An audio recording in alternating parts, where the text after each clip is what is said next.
আমের বাসায় এটাকে তুলা বলা হয়, আর এটা তুলাই। এটা হলো আপনার গাছের তৈরি শিমুল তুলা।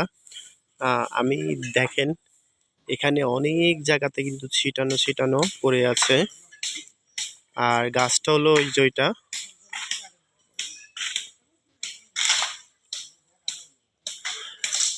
বিভিন্ন জায়গায় শিমুল তুলা পড়ে আছে। এই যে গাছের নিচে দেখেন কত শিমুল তুলা।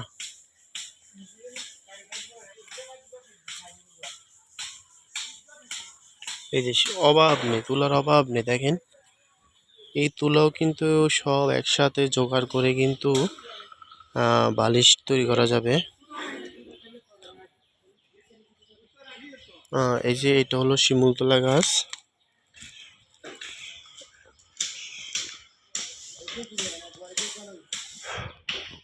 দেখেন ওই দেখা যাচ্ছে গাছের তুলা দেখা যাচ্ছে।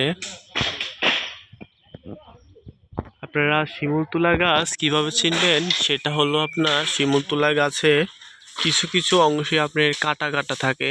এই যে কাটা কাটা থাকে দেখেন, কিছু কিছু অংশে কাটা কাটা থাকে, এই যে কাটা। সো শিমুল তুলা গাছটা এমনই হয়।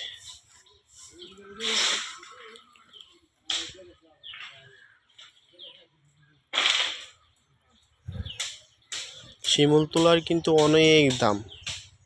এই যে এগুলা কিন্তু সব যদি কুড়িয়ে কুড়িয়ে নিই তাহলে কিন্তু একটা বালিশ বানাতে পারবো।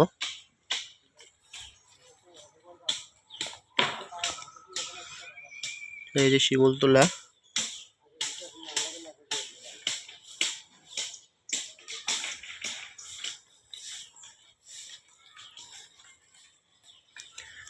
আর এই হলো শিমুল তুলা গাছের এই বিচি বীজ।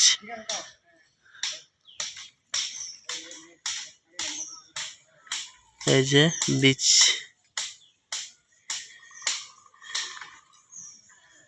এই যে এগুলো হলো শিমুল তুলা গাছের বীজ।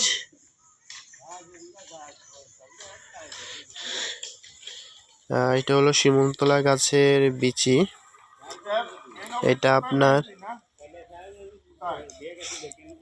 এটা একটা ফলের মতো এতটুকু সাইজের থাকে। তো ওটার ভিতরে তুলার সাথে সাথে এই বীজটাও থাকে। আর একটা তুলা যদি হাতে নিয়ে দেখাই, একটা বীজওয়ালা তুলা হাতে নিয়ে,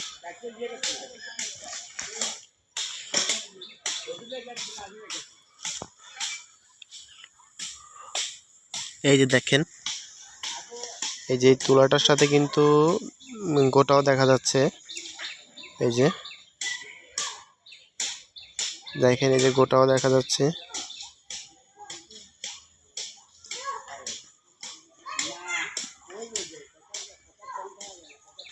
এগুলো হলো শিমুল তুলা। আসলে এই যে এই এই বিচিটা হলো আপনার শিমুল। এই যে এটা হলো শিমুল। সো এই বিচিটার নাম হলো শিমুল, আর এই তুলাটার নাম হলো শিমুল তুলা।